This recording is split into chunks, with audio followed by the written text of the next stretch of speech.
أخي المجتمع، سلام الله عليكم. مبروك عليك يا الجزائر، مبروك عليك.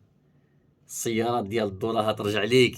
تخيلوا معايا المغرب يعني كان رائد في الصناعة ديال السيارات والطائرات كذلك، كيصنع حتى الطير وحتى الآلات الحربية. مؤخرا ولا كيصنعوا الصناعة الثقيلة، لكن لشدة الأسف المغرب غينقص درجات بعد ما صنعت الجزائر أول سيارة كهربائية 100% جزائرية الصنع. 100%، يعني ما جابت حتى قصديرة، ما جابتها شي موطع.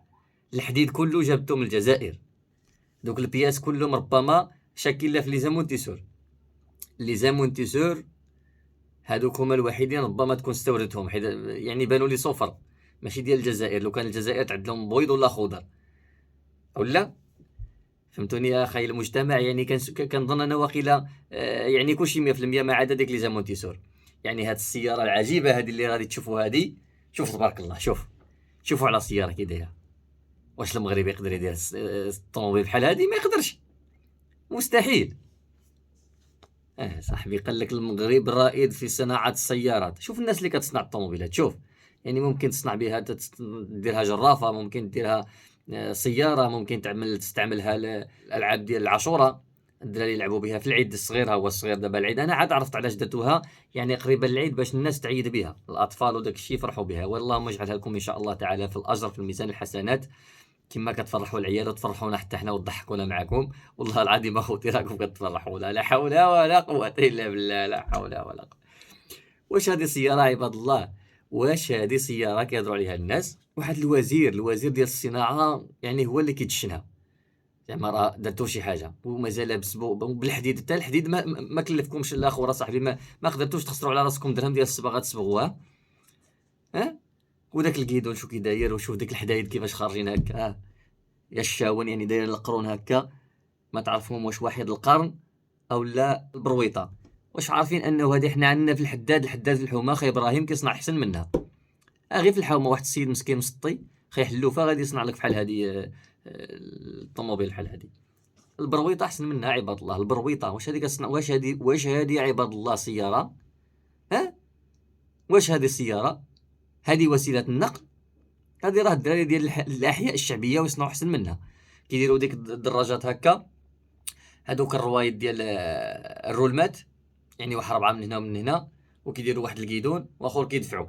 الحاجه الوحيده اللي ناقصاهم وهو ما عندهمش الضوء. هذه يعني مصنوعه يعني كهربائيه، لكن هم عندهم يعني مساكن كيمشيو بالدفع. ولكن ممكن الى جبروا الامكانيات انهم يصنعوا احسن من هذه ويصنعوا سياره ديال بصح. لا حول ولا قوه الا بالله. يا خوتي راكم مازالين في الكحل الابيض، والله العظيم راكم تضحكوا على الشعب ديالكم، راكم تضحكوا على الشعب.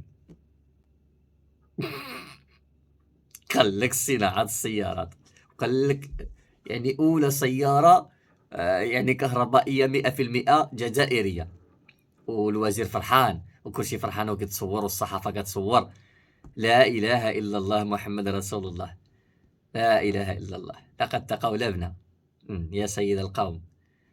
أخي المجتمع، المهم كيبان لي على ما كيبان لي نستوردوا السيارات ديال الجارة ديالنا الجزائر، نجيبوا من عندهم السيارات. هاد السيارات زوينين. خير المجتمع، المهم اللي بغى شي سياره يتصل بيا، انا غادي العشور غادي يحسبوا لينا نص عشور. ايوا هاد السيارات هادو بالنسبه لهنايا كنظن واقيلا 10 شهور، نص عشور اولا كاع يعفيهم من العشور، حيت السيارات فاخره، سياره فاخره من النوع الممتاز المهتز. السلام عليكم. بالمناسبه والتذكير فقط، 28 في هاد الشهر في مدينة طنجة غيكون فيها واحد المعرض ديال السيارات، وغيعلنوا على السيارة 100% مغربية، واللي سميتها النيو، وكذلك السيارة الهيدروجينية اللي صنعها مغربي وغتكون مغربية، والاسم ديالها نيم اكس غادي تكون هنا في طنجة، وغنكون في هذا المعرض وغنصور لكم هاد السيارات ان شاء الله. باش تشوفوا السيارات ديال بصح المليح.